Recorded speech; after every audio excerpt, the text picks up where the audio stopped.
अल्हम्दुलिल्लाहि रब्बिल आलमीन वस्सलातु वस्सलामु अला सय्यिदिल मुरसलीन अम्मा बाद फ़अऊज़ु बिल्लाहि मिनश शैतानिर रजीम बिस्मिल्लाहिर रहमानिर रहीम अस्सलातु वस्सलामु अलैका या रसूलल्लाह व अला आलिका व अस्हाबिका या हबीबल्लाह अस्सलातु वस्सलामु अलैका या नबी अल्लाह ওয়ালা আলিকা ওয়া সাহাবিকা ইয়া নূর আল্লাহ। প্রিয় মাদিনী চ্যানেলের দর্শকবৃন্দু, আপনারা দেখছেন অনুষ্ঠান কুরবানির পেগাম। আর আজকে যে বিষয় নিয়ে আলোচনা করব তা হচ্ছে ঈদের পরে করণীয়। তো ঈদের পরে কি করণীয় আমাদের হওয়া উচিত? যেভাবে অন্যান্য দিনগুলো আমরা অতীতে অতিবাহিত করেছি, আমরা কি ঠিক সেভাবে ওই দিনগুলোর মতোই দিন অতিবাহিত করতে থাকবো, নাকি আমরা নিজেদের মধ্যে চেঞ্জিং আনার চেষ্টা করব? আজকে এই বিষয় নিয়ে আমরা আলোচনা করব। আশা করছি শেষ পর্যন্ত সঙ্গেই থাকবেন। চলুন আগে আমরা দুরূদ শরীফের একটি ফজিলত শ্রবণ করি। রাসূল করিম সাল্লাল্লাহু তাআলা আলাইহি ওয়া আলিহি ওয়াসাল্লাম ইরশাদ করেছেন, যে ব্যক্তি আমার উপরে অধিক হারে দুরূদ শরীফ পাঠ করবে, তো কাল কিয়ামতের দিনে আমি তাকে হাউজে কাউসারের জাম পান করাবো।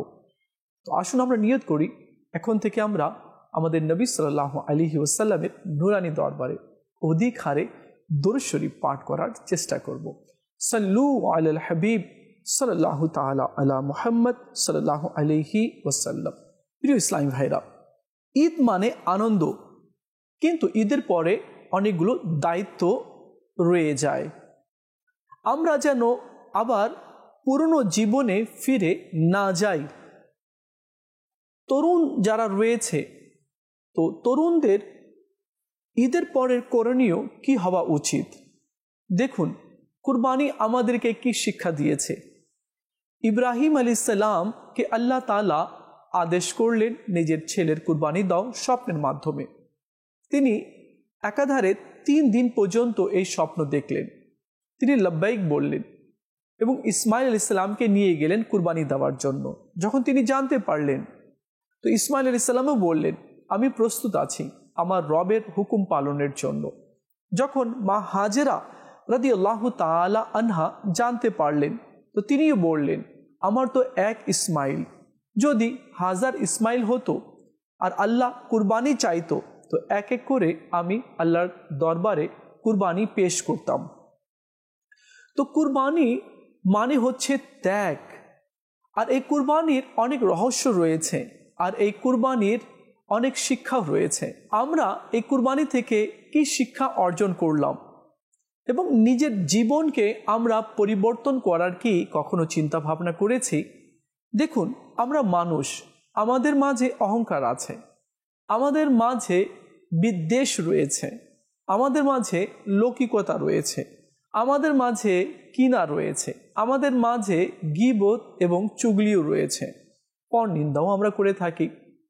আমাদের দেখা ভালো হয় না, আমাদের বলা ভালো হয় না, আমাদের চিন্তা ভাবনা নেগেটিভ হয়ে থাকে, আমাদের কর্মগুলো কোরআন ও হাদিস অনুযায়ী হচ্ছে না, আমাদের লেনদেন ঠিক নেই, আমরা ওয়াদা পূরণ করি না, যখন কথা বলি তো মিথ্যা বলি, অনেক সময় অনেকেই অশ্লীল কথা বলে ফেলে, আমাদের দ্বারা আমানতের খেয়ানত হয়ে থাকে, নামাজ সঠিকভাবে আমরা পড়তে পারি না, সম্পদ আছে সঠিকভাবে যাকাত দিতে পারি না, হজ ফরজ হয়েছে আমরা হজে যাচ্ছি না, আমরা মা বাবার খিদমত করছি না, মা বাবার কথা অনুযায়ী আমরা চলছি না, প্রতিবেশী হোক আত্মীয় স্বজন হোক এদের হক আদায় করছি না, বা যেখানে জব করছি সেখানকারও আমরা হক পরিপূর্ণভাবে আদায় করতে পারছি না। স্ত্রীর হক রয়েছে, সন্তানের হক রয়েছে, আমরা এগুলো হক আদায় করতে পারছি না, এবং আমার নবী সাল্লাল্লাহু আলাইহি সাল্লামের হক রয়েছে এবং আল্লাহরও হক রয়েছে। বলুন তো, এগুলো কি আমরা সঠিকভাবে করতে সক্ষম হয়েছি? না আমরা নিজেকে শুদ্ধ করছি, না আমরা মা বাবার খিদমত করছি, না স্ত্রী সন্তানের আমরা যত্ন নিচ্ছি, না আমরা সঠিকভাবে নামাজ পড়ছি এবং না সত্য বলছি। মানে উল্টো দিকটাই আমরা চলছি। গাড়ি তো সোজা দিকে চলে, আর সোজা দিকে চললে সে নিচের গন্তব্য স্থানে পৌঁছে যায়, কিন্তু আমাদের গাড়ি রিভার্স, পিছনের দিকে যাচ্ছে, মানে উল্টো দিকে যাচ্ছে। তো আমরা কখন সিধা পথে চলতে শুরু করব? কখন আমরা কোরআন ও হাদিস অনুযায়ী নিজের জীবনকে আমরা সাজাবো? আর কতদিন, আর কত আমরা উদাসীনের চাদর পরে ঘুমিয়ে থাকব? এখনো কি সময় হয়নি নামাজ পড়ার? এখনো কি সময় হয়নি নিজের জীবনকে বদলানোর? তো প্রিয় ইসলামী ভাইরা, আমাদেরকে নিজের জীবনকে বদলাতে হবে আর গুনাহের সাগর থেকে বেরিয়ে আসতে হবে। দুর্ভাগ্যক্রমে এত গুনাহ করে ফেলেছি আমরা, আর এত গুনাহ আমরা দেখে ফেলেছি, বা এমন গুনাহের আড্ডাতে আমরা উঠা বসা করছি, এখন গুনাহ আর গুনাহ মনে হচ্ছে না। অশ্লীল কথা বলছি, গুনাহ মনে করছি না। মিথ্যা বললাম, বাদ দে, আমি তো একটাই বললাম, মনে চাচ্ছিল আরও কিছু বলি। এই যে আত্মসাৎ করা, টাকা নিয়ে নেওয়া, 2 নম্বরই করা, তো এগুলো তো ভালো নয়, আর আমরা এগুলোকে পাপও মনে করছি না। হযরতে আলী রাদিয়াল্লাহু তাআলা আনহু বলেছেন, এক জামানা এমন আসবে লোকেরা পাপকে পাপ মনে করবে না, হারামকে হারাম মনে করবে না। যে পথ থেকে টাকা আসুক না কেন, শুধু সম্পদ চাই, বাস। সেটা বিবেচনাও করে দেখবে না কি এটা কোন পথ থেকে এসেছে। আজ এমনই দেখা যাচ্ছে, এমনই হচ্ছে। মা জিজ্ঞেস করছে না, বাবা জিজ্ঞেস করছে না, স্ত্রীও জিজ্ঞেস করছে না তুমি এই সম্পদ কোত্থেকে এনেছো, এই টাকা কোথায় থেকে পেয়েছো, এত টাকা, তোমার চাকরি তো এই পর্যায়ে রয়েছে, আর তোমার স্যালারি তো এত, কিন্তু এত টাকা কোত্থেকে আসলো? না বাবা জিজ্ঞেস করছে বর্তমানে, না মা, না স্ত্রী।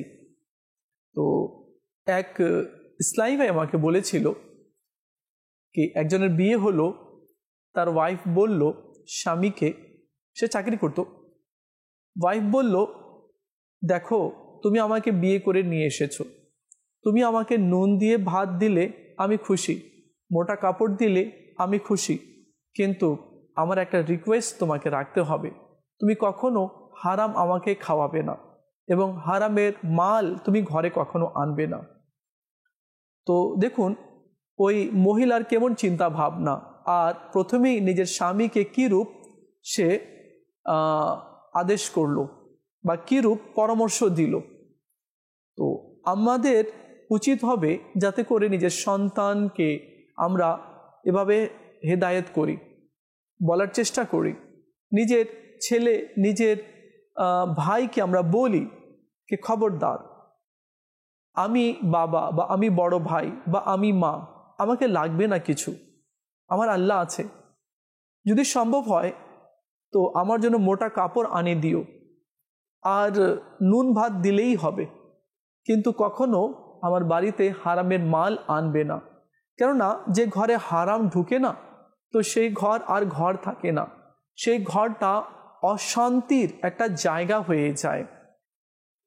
যে ঘরে হারাম পৌঁছে, ছেলে বাবার কথা শুনে না, মেয়ে তার ভাইয়ের কথা শুনে না, রোগ বিপদ বালা মুসিবত লেগেই থাকে, অশান্তি লেগেই থাকে, আর সে মালটা বের হবেই হবে।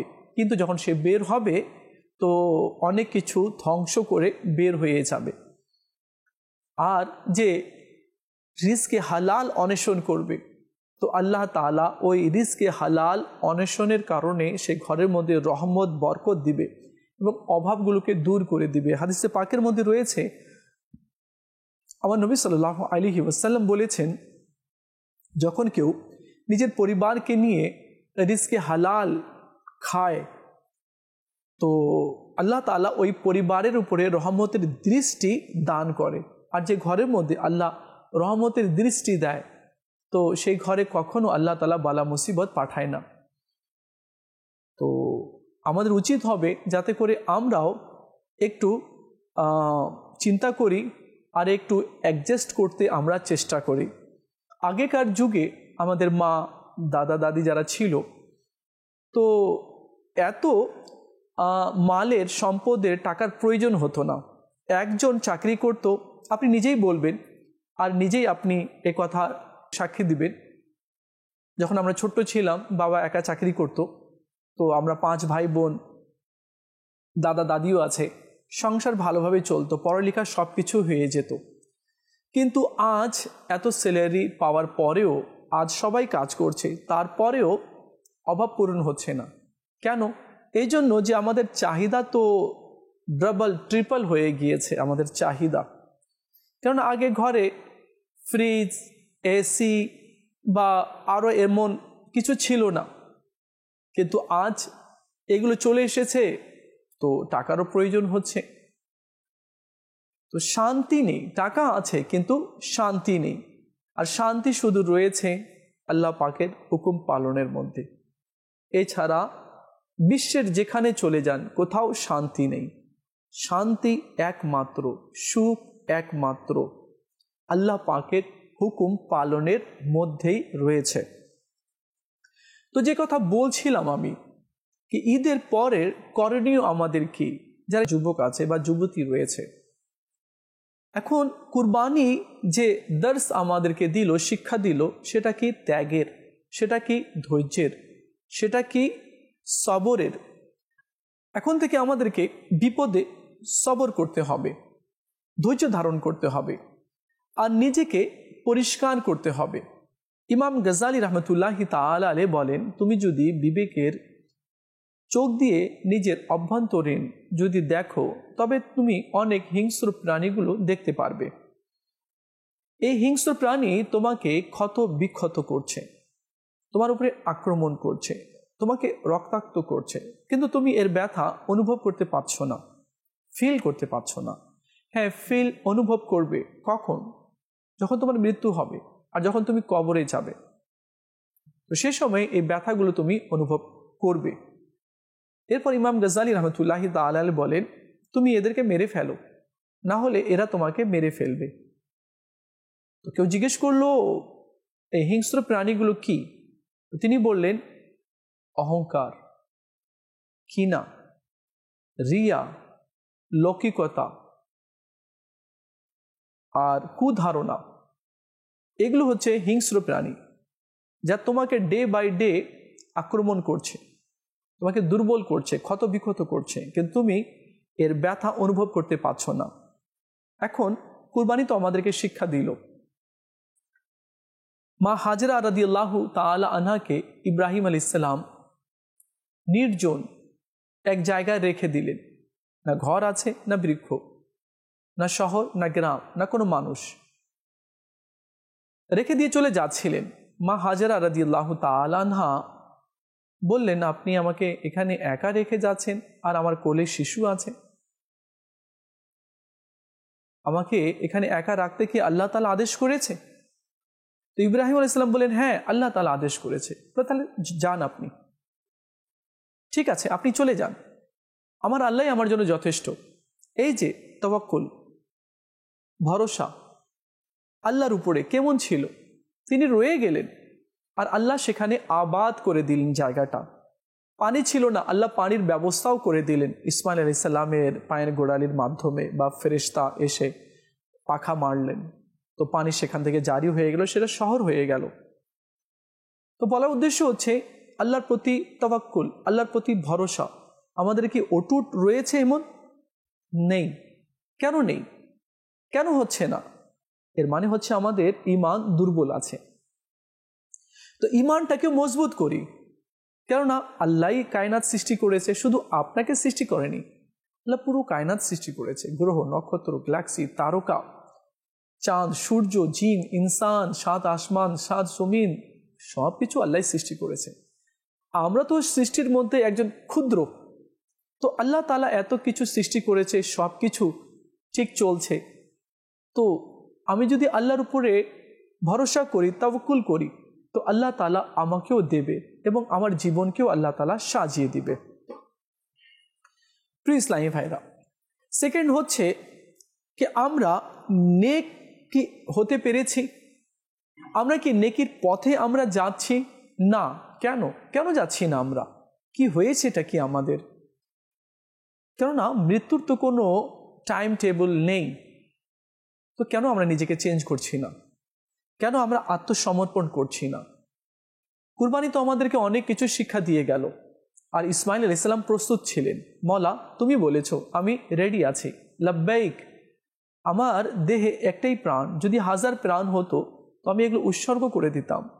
তো কুরবানি থেকে বা এই কুরবানির যে ইতিহাস, সেখান থেকে তো অনেক কিছু শিক্ষা রয়েছে, তো আমরা কেন শিক্ষা অর্জন করছি না? দেখুন, আমরা কি নিজের অহংকারকে শেষ করতে পেরেছি? নিজের লৌকিকতাকে শেষ করতে পেরেছি? আজ আমরা লাইক পাওয়ার জন্য অনেক চেষ্টা করি এবং আমার ছবি অনেকেই পছন্দ করেছে, এই নিয়ে আমরা একেবারে আত্মহারা হয়ে যাই।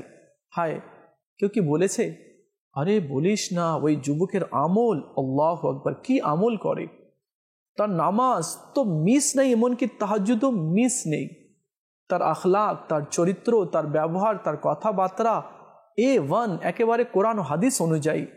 কেউ কি আমার ব্যাপারে এমন শব্দ কি ব্যবহার করেছে? বলুন।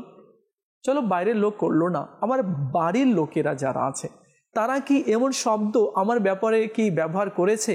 না, আমার সোনা ছেলে, মাশাআল্লাহ, সে তাহাজ্জুদ মিস করে না, কোরআন তেলাওয়াত করে, সে কখনো বেয়াদবি করেনি, আমাদের সামনে তো চোখ তুলে কথাই বলে না। তো আমার পরিবারে যারা রয়েছে কর্তা, মা বাবা, বড় ভাই, দাদা দাদি, এরা কি আমার ব্যাপারে এমন কোনো শব্দ ব্যবহার করেছে?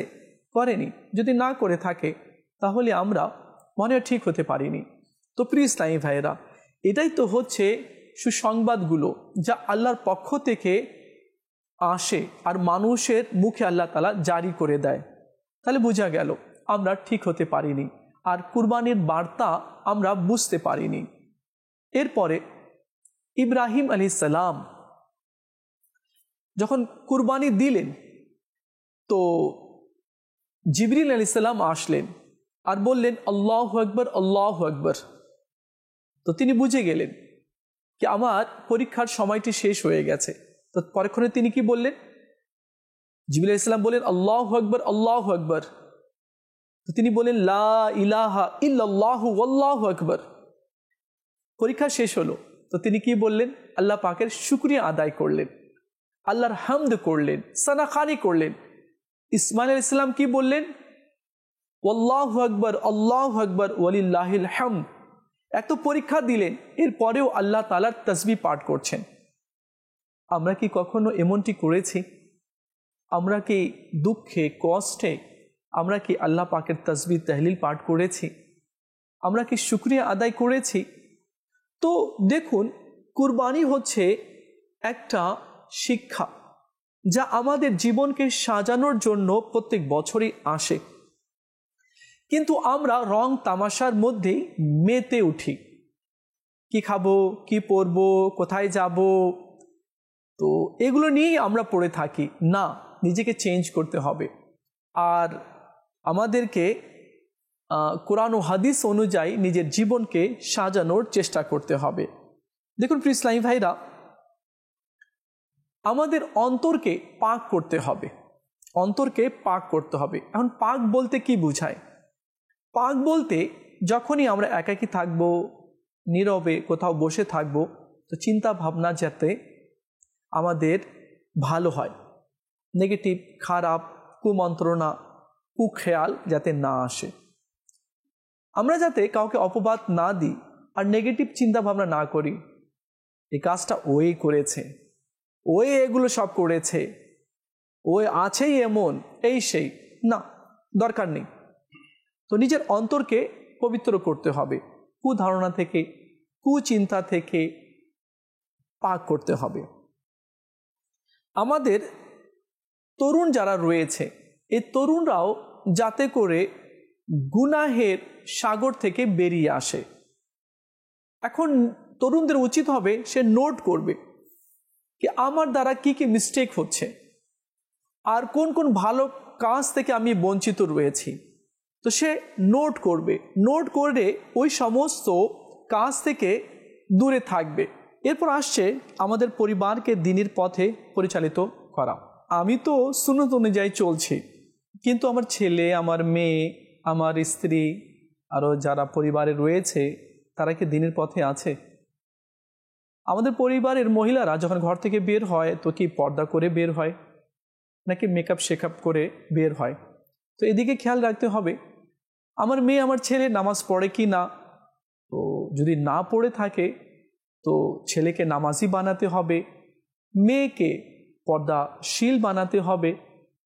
কেননা এক মেয়ে নিজের সাথে জাহান্নামে 4 ব্যক্তিকে নিয়ে যাবে সঙ্গে।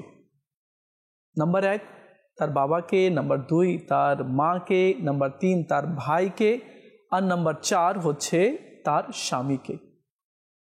কোন মেয়ে? সেই মেয়ে যে মেয়ে পর্দা করে না, বেপর্দাভাবে চলে। এমন মেয়ে যে মেয়ে আল্লাহ পাকের নাফরমানি করেছে। তো তাকে যখন হুকুম দেওয়া হবে একে জাহান্নামের মধ্যে নিক্ষেপ করে দাও, তো সে বলবে আমি একা কেন, আমার মাকে সঙ্গে দাও। কেননা সে আমাকে কখনো এইসব গর্হিত কাজ থেকে আমাকে কখনো বাধা দেয়নি। তো মাকে দেওয়া হবে। সে বলবে শুধু মা কেন, বাবাকে দাও, কেন বাবাও আমাকে কখনো বাধা দেয়নি এবং আমাকে পর্দার আড়ালে থাকতে বলেনি। দিয়ে দেওয়া হবে। আমার ভাইকে দাও, আমার ভাইও আমাকে কখনো ভালোভাবে চলতে বলেনি, তাকে দেওয়া হবে। বলে ভাই কেন, আমার স্বামীও রয়েছে, স্বামীও তো আমাকে বেপর্দাভাবে নিয়ে যেত, সে কখনো আমাকে পর্দাতে থাকতে বলেনি, তার বন্ধু বান্ধবদের সাথে সাক্ষাৎ করাতো আর এদিক সেদিকে নিয়ে যেত, অন্য বন্ধুর সাথে পরিচয় করিয়ে দিত, আমি তাদের সাথে কথা বলতাম। তো এক মেয়ে নিজের সঙ্গে 4 জনকে জাহান্নামে নিয়ে যাবে। তো নিজের ঘরের যে পরিবেশ আছে সেটাকেও মদনী পরিবেশ বানাতে হবে, কোরআন ও সুন্নাহ অনুযায়ী বানাতে হবে।